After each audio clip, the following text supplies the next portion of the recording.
कई सालों के बाद पहली बार इंडियन मार्केट का सेंटर ऑफ ग्रेविटी शिफ्ट हुआ है। आज डोमेस्टिक इंस्टीट्यूशनल इन्वेस्टर्स की ओनरशिप फॉरेन इन्वेस्टर्स से ज्यादा हो गई है, रफली 24.8% वर्सेस 24.3%। और अगर मार्केट का नेक्स्ट मूव समझना है तो DII फ्लोज ट्रैक करना जरूरी है। एग्जांपल देखिए, 2025 में FIIs ने लगभग 3 लाख करोड़ के शेयर्स बेचे, जबकि DIIs ने अराउंड 8 लाख करोड़ रुपए इन्वेस्ट किए, यानी कि फॉरेन सेलिंग का 2.5x से ज्यादा एब्जॉर्ब कर लिया। तो आज हम देखेंगे कौन से स्टॉक्स में DIIs ने एक्सपोजर बढ़ाया और फिर फंडामेंटल्स को भी क्विकली एनालाइज करेंगे। वैसे अगर आप कमोडिटीज ट्रेडिंग को भी डिटेल में समझना चाहते हैं तो हमारा चैनल कमोडिटीज विद ग्रो जरूर चेक कीजिएगा, लिंक आपको डिस्क्रिप्शन में मिल जाएगा। अब वीडियो पे आते हैं। सबसे पहले SBI स्मॉल कैप फंड का नाम आता है। इस फंड ने ZF कमर्शियल व्हीकल में अपने टोटल AUM एलोकेशन का लगभग 2% इंक्रीज किया है रिसेंट फाइलिंग्स में। अब सिंपल लैंग्वेज में समझें, ये कंपनी करती क्या है। कंपनी कमर्शियल व्हीकल इंडस्ट्री के लिए एडवांस ब्रेकिंग सिस्टम्स और व्हीकल कंट्रोल टेक्नोलॉजीज बनाती है।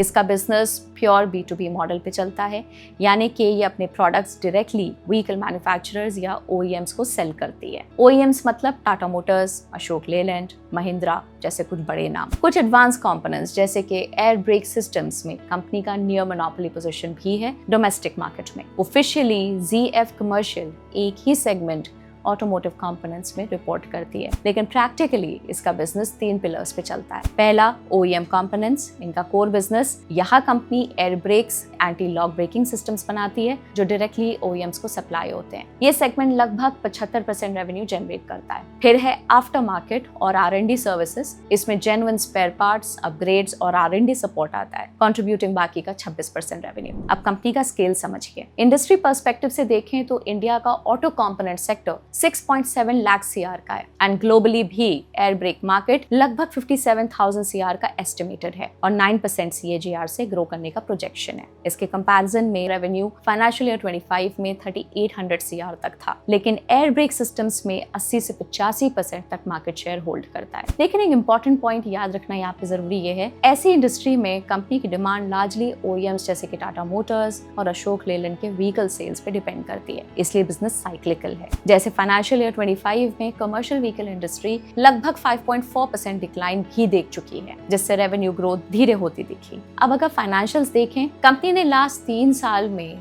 15% सेल्स CAGR डिलीवर किया है। इंटरेस्टिंग बात यह है कि ऑपरेटिंग मार्जिन्स भी स्ट्रक्चरली इंप्रूव हो रहे हैं। इसका रीजन है रॉ मटेरियल और अदर एक्सपेंसेस का रेवेन्यू के कंपैरिजन में ग्रेजुअली एफिशिएंट होना। प्रॉफिट ग्रोथ और भी स्ट्रॉन्ग रही है, 3 ईयर प्रॉफिट CAGR 52%। लेकिन यहाँ एक स्मॉल कैच भी है, प्रॉफिट ग्रोथ का एक हिस्सा अदर इनकम से भी आता है, जो ईयर ऑन ईयर ग्रो होके अभी 32% प्रॉफिट के आसपास है। ये मेनली इंटरेस्ट इनकम से आता है और इसकी ग्रोथ की वजह से इसको मॉनिटर करना जरूरी है। लेटेस्ट नंबर्स पे आए तो ग्रोथ लार्जली स्टेबल रही। सेल्स 12% बढ़कर 1075 CR हो गई। एक मेजर कैटलिस्ट था इलेक्ट्रॉनिक स्टेबिलिटी कंट्रोल अडॉप्शन, जो सितंबर 25 से बसेस के लिए गवर्नमेंट रेगुलेशन के बाद एक्सेलरेट हुआ। कॉस्ट साइड पे भी पिक्चर बैलेंस्ड रही। एक्सपेंसेस लगभग 11.6% ग्रो हुए और रॉ मटेरियल कॉस्ट लगभग 11% बढ़ी, जो रेवेन्यू ग्रोथ के साथ अलाइंड है। इसलिए ऑपरेटिंग प्रॉफिट मार्जिन 18.5% पे स्टेबल रहा। रिजल्टेंटली नेट मार्जिन 13% के आसपास स्टेबल रहे। अब ग्रोथ आउटलुक की बात करें तो मैनेजमेंट का focus regulation led safety tech और इलेक्ट्रिफिकेशन पर है। सिंपल आइडिया, सेम व्हीकल से ज्यादा रेवेन्यू जनरेट करना। एग्जाम्पल के लिए ESC मैंडेट सितंबर 2025 के बाद ऑर्डर्स ऑलरेडी सर्ज हो रहे हैं और मंथली रन रेट 1500 से 2000 से बढ़कर 3.5 से 4000 यूनिट्स तक जा सकता है। आगे AD/AS रेगुलेशंस फाइनेंशियल ईयर 27 के आसपास एक्सपेक्टेड है। अभी कंपनी का बेसलाइन कंटेंट पर व्हीकल 44,000 तक है। अगर ESC और AD/AS जैसे सिस्टम्स ऐड होते हैं तो वैल्यू सिग्निफिकेंटली इंक्रीज हो सकती है। ESC प्राइसिंग रफली 20,000 से 25,000 है और सिमिलर AD/AS एस्टिमेट से कंबाइंड सिस्टम्स पर व्हीकल 50,000 रुपीज का इंक्रीमेंटल वैल्यू क्रिएट कर सकता है। साथ ही हैवी ट्रक साइकिल पर डिपेंडेंसी कम करने के लिए कंपनी ने LCV सेगमेंट में एक्सपैंड कर रही है। मैनेजमेंट के हिसाब से 2030 तक यहाँ से 800 करोड़ रेवेन्यू पोटेंशियल बन सकता है। वहीं दूसरी तरफ कंपनी की इन्वेंट्री डेज बढ़ते हुए दिख रहे हैं, मेनली हायर डेटर डेज और इन्वेंट्री बिल्डअप की वजह से। इसका डायरेक्ट इम्पैक्ट कैश फ्लो पर पड़ता है और इसीलिए cash from operations to profit ratio भी फ्लक्चुएट हो रहा है और थोड़ा सॉफ्टन हुआ है। हाँ, सितंबर 25 तक रिसीवेबल्स रिड्यूस हुए क्योंकि मैनेजमेंट ने वर्किंग कैपिटल मैनेजमेंट पे फोकस बढ़ाया और डेटर कलेक्शंस एक्टिवली पुश किए। बट कुछ रिस्क भी जान लेना जरूरी है। पहला रिस्क है वैल्यूएशन रिस्क। स्टॉक का पीई लगभग 50x है और पीएजी लगभग 1 के आसपास है। पीएजी अट्रैक्टिव तब लगता है जब ग्रोथ स्ट्रॉन्ग हो और हिस्टोरिकली प्रॉफिट ग्रोथ लगभग 50% रही है। लेकिन रीसेंट क्वार्टर्स में सेल्स और प्रॉफिट ग्रोथ थोड़ी स्लो होती हुई दिख रही है, इसलिए वैल्यूएशन को केयरफुली मॉनिटर करना जरूरी है। इसके अलावा ट्रेड रिसीवेबल्स की गिरावट के बाद भी ध्यान देने वाली बात यह है कि receivables as a percentage of sales अभी भी 39% के आसपास हाई लेवल पे हैं एज अ फाइनेंशियल ईयर 25, इसलिए इस ट्रेंड को मॉनिटर करना जरूरी रहेगा। अब मिड कैप फंड्स की बात करें, यहाँ निपॉन इंडिया म्यूचुअल फंड ने अपने ओवरऑल AUM एलोकेशन का 1.08% तक बढ़ाया है भारत इलेक्ट्रॉनिक्स लिमिटेड में। अब सिंपल वर्ड्स में समझें तो भारत इलेक्ट्रॉनिक्स लिमिटेड क्या करती है? ये इंडिया की नवरत्न PSU और डिफेंस इलेक्ट्रॉनिक्स स्पेस की लीडिंग कंपनी है। इसका बिजनेस सिंपल है, जहां प्रोडक्ट्स डायरेक्टली डिफेंस फोर्सेस और गवर्नमेंट एजेंसीज को सप्लाई होते हैं, यानी कि B2G और B2B मॉडल। रेवेन्यू का 90% कोर डिफेंस इलेक्ट्रॉनिक्स से आता है, जिसमें रेडार्स, मिसाइल सिस्टम्स और मिलिट्री कम्युनिकेशन इक्विपमेंट जैसे स्ट्रेटेजिक सिस्टम शामिल हैं। बाकी लगभग 10% रेवेन्यू आता है सर्विसेज से, जैसे कि installation, maintenance contracts, repairs and life cycle support, जो यूजुअली रिकरिंग नेचर के होते हैं। अगर इंडस्ट्री साइज देखें तो इंडिया का डिफेंस इलेक्ट्रॉनिक्स मार्केट लगभग 68,500 करोड़ एस्टिमेट किया गया है। इस कंपैरिजन में भारत इलेक्ट्रॉनिक्स लिमिटेड का फाइनेंशियल ईयर 25 रेवेन्यू 23,769 करोड़ का था, यानी कि रफली 35% शेयर इस स्पेस का डायरेक्शनली स्पीकिंग। और ये मार्केट भी ग्रो करने वाला है। 2032 तक 1.04 लाख CR तक पहुंचने का एस्टिमेट है, यानी कि लगभग 6% CAGR की ग्रोथ। लेकिन एक इंटरेस्टिंग डायनामिक भी है। इस इंडस्ट्री में मेन कस्टमर ऑलमोस्ट एक ही है, मिनिस्ट्री ऑफ डिफेंस। मतलब सप्लायर्स काफी हैं, लेकिन बायर पावरफुल और सेंट्रलाइज्ड है। अब फाइनेंशियल परफॉर्मेंस पे आए तो पिक्चर स्ट्रॉन्ग रही है। लास्ट 3 साल में सेल्स CAGR 16% और प्रॉफिट CAGR 30% रहा है। ये कंसिस्टेंसी मेनली कॉस्ट कंट्रोल की वजह से आई है। रॉ मटेरियल और एम्प्लॉय कॉस्ट रेवेन्यू के कंपैरिजन में ईयर ऑन ईयर कम होते रहे। साथ ही अदर इनकम का शेयर ग्रेजुअली कम हुआ है, मतलब प्रॉफिट्स ऑपरेशंस ड्रिवन ज्यादा हो रहे हैं, specially in the last 12 months. Result ये है कि रिटर्न रेशियोज जैसे कि रिटर्न ऑन इक्विटी और ROCE भी स्टेडली इंप्रूव हो रहे हैं नेट प्रॉफिट ग्रोथ के साथ। अगर लेटेस्ट क्वार्टरली नंबर्स देखें तो दिसंबर 25 क्वार्टर में सेल्स लगभग 24% ईयर ऑन ईयर बढ़कर 7,154 CR हो गई। मैनेजमेंट के हिसाब से कुछ लार्ज डिफेंस प्रोजेक्ट्स के डिलीवरी माइलस्टोन्स की वजह से बिलिंग एक्सेलरेट हुई। एक्सपेंसेस भी लगभग 23% ग्रो हुए, यानी कि ग्रोथ लार्जली बैलेंस्ड रही। पॉजिटिव पॉइंट ये था कि अदर एक्सपेंसेस 15% कम हुए, जो कॉस्ट कंट्रोल का सिग्नल देता है। इसका इम्पैक्ट प्रॉफिटेबिलिटी पर दिखा। ऑपरेटिंग प्रॉफिट मार्जिन 29.7% तक इंप्रूव हुआ। नॉन ऑपरेटिंग साइड पे अदर इनकम लगभग 25% गिर गई, मेनली लोअर इंटरेस्ट इनकम की वजह से। इसलिए नेट प्रॉफिट मार्जिन 22% के आसपास स्टेबल रहा। अब डिफेंस कंपनीज एनालाइज करते वक्त सबसे इंपॉर्टेंट मेट्रिक होता है ऑर्डर बुक और एग्जीक्यूशन रेट। अगर भारत इलेक्ट्रॉनिक्स लिमिटेड को देखें तो जनवरी 26 तक ऑर्डर बुक 73,450 CR है। फाइनेंशियल ईयर 25 रेवेन्यू 23,769 CR था, यानी कि बैकलॉग रफली 3x एनुअल रेवेन्यू कवर करता है, मतलब 3 साल से ज्यादा का पोटेंशियल पाइपलाइन। अगर हिस्ट्री देखें तो कोविड पीरियड में ऑर्डर बुक और एग्जीक्यूशन दोनों फ्लक्चुएट हुए थे, लेकिन रीसेंट क्वार्टर्स में कन्वर्जन रेट इंप्रूव हुआ है, जिससे सेल्स ग्रोथ एक्सेलरेट हुई। अब कैश कन्वर्जन का साइड काफी इंटरेस्टिंग है। Look at this graph. Receivable days 2014 के 233 डेज से गिरकर 133 से 140 डेज तक आ गए हैं, जिससे कैश फ्लोज और वर्किंग कैपिटल साइकिल इंप्रूव हुआ है। लेकिन दूसरी साइड पे इन्वेंट्री डेज बढ़कर 273 डेज हो गए हैं, स्पेशली कोविड के बाद राइज देखा गया है। साथ ही इन्वेंट्री टर्नओवर रेशियो भी डिक्लाइन हो रहा है, जो इंडिकेट करता है कि गुड्स रिलेटिवली स्लो पेस पर मूव हो रहे हैं। On paper higher inventory days working capital को टाई अप कर देते हैं, पर ऐसा क्यों हो रहा है? रीजन सिंपल है। कंपनी अब सिर्फ कंपोनेंट्स नहीं बल्कि लार्ज डिफेंस सिस्टम्स इंटीग्रेट करती है, जैसे कि मिसाइल सिस्टम्स और electronic warfare platforms.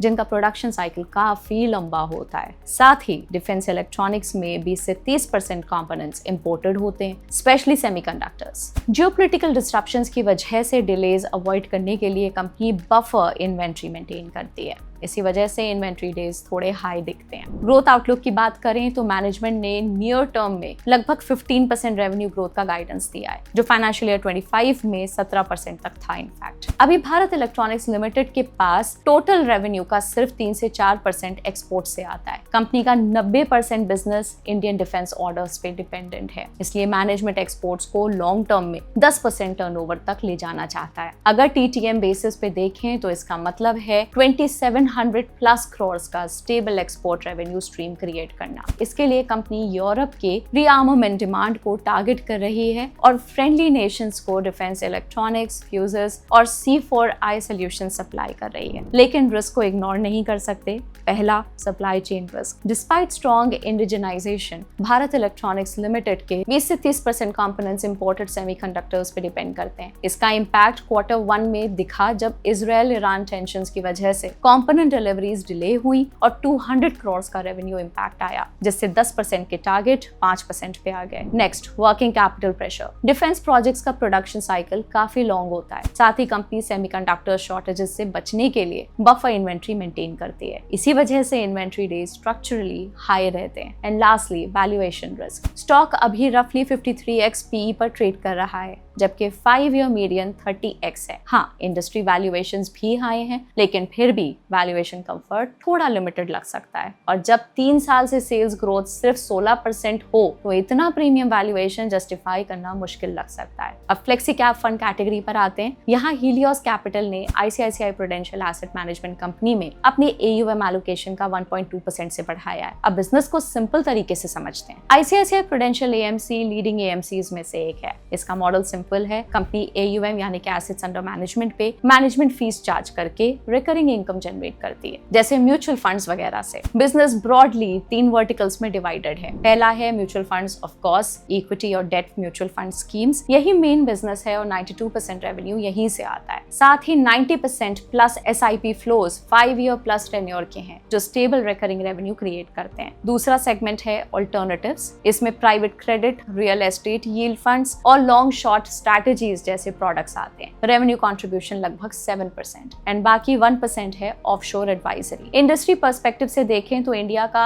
Mutual fund AUM 82 lakh CR cross कर चुका है फरवरी 2026 में। कंपनी एक्टिव म्यूचुअल फंड्स में मार्केट लीडर है, रफली 13% मार्केट शेयर के साथ। लास्ट 5 साल में ये ऑलमोस्ट डबल हो चुका है और एस्टिमेट्स के हिसाब से 2030 तक 100 लाख प्लस CR क्रॉस कर सकता है, रफली 14% CAGR ग्रोथ के साथ। अब फाइनेंशियल्स पे नजर डालते हैं। कंपनी ने लास्ट 2 साल में स्ट्रॉन्ग ग्रोथ दिखाई है, रफली 32% growth in sales and profit. हाँ, मार्जिन्स पे थोड़ा प्रेशर आया। रीजन ये था कि फीस और कमीशन एक्सपेंसेस शार्पली बढ़ गए, मेनली ऑल्टरनेट सेगमेंट्स को अग्रेसिवली स्केल करने की वजह से, जहां कमीशंस AMC लेवल पे पे होते हैं। साथ ही फेयर वैल्यू गेन्स भी रिड्यूस हुए, 332 करोड़ से गिरकर 225 करोड़ तक। ये high margin non operating income कम होने से ओवरऑल प्रॉफिट मार्जिन्स पे थोड़ा इंपैक्ट आया। पॉजिटिव बात यह है कि एवरेज AUM पे मार्जिन स्टेबल रहा और ROE भी ग्रेजुअली इंप्रूव हुआ है। अब लेटेस्ट फाइनेंशियल्स देखते हैं। Q3 में कंपनी ने स्ट्रॉन्ग ग्रोथ दिखाई। रेवेन्यू लगभग 23.5% बढ़कर 1515 CR हो गया और अदर इनकम नेगेटिव से positive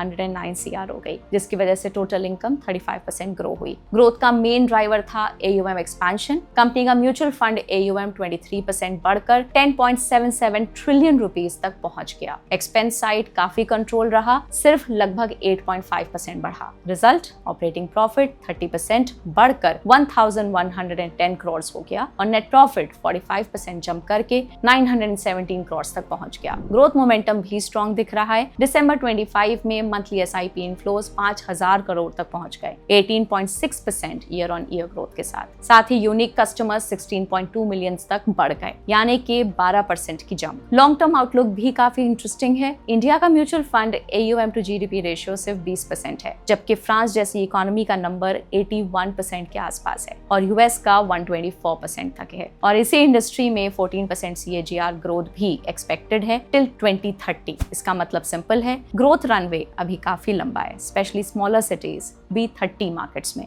first time SIP investors के लिए और रिटायरमेंट इन्वेस्टिंग जैसे सेगमेंट्स में। लेकिन कुछ रिस्क भी ध्यान में रखने चाहिए। पहला, वैल्यूएशन रिस्क। ICICI का EV by EBITDA 72x है, जबकि इंडस्ट्री मीडियन रफली 17x के आसपास है। EV by EBITDA simple terms में ये बताता है कि कंपनी को एक्वायर करने की टोटल कॉस्ट उसकी ऑपरेटिंग अर्निंग्स के कंपैरिजन में कितनी है, इसलिए वैल्यूएशन थोड़ा प्रीमियम साइड पे लग सकता है। एंड दूसरा है growth constraint risk. Core equity segment inflows में थोड़ा स्लो डाउन दिख रहा है। नेट सेल्स Q2 के 1400 बिलियन से गिरकर Q3 में 1100 बिलियन हो गए। रीजन ये है कि कंपनी ने मिड कैप और स्मॉल कैप स्कीम्स में लमसम इन्वेस्टमेंट्स टेम्पोरेरली रिस्ट्रिक्ट किए क्योंकि मार्केट वैल्यूएशंस काफी हाई लग रहे थे। स्ट्रैटेजी इन्वेस्टर्स को प्रोटेक्ट करती है, लेकिन शॉर्ट टर्म में इनफ्लोज और रेवेन्यू ग्रोथ थोड़ी स्लो हो सकती है। तो ये था आज का एनालिसिस। आपका इन पर क्या व्यू है, कमेंट करके जरूर बताएं। याद रहे, ये सिर्फ एनालिसिस है, रिकमेंडेशन नहीं। इन्वेस्ट करने से पहले अपनी रिसर्च खुद जरूर करें। मिलते हैं आपसे अगले वीडियो में। Bye bye.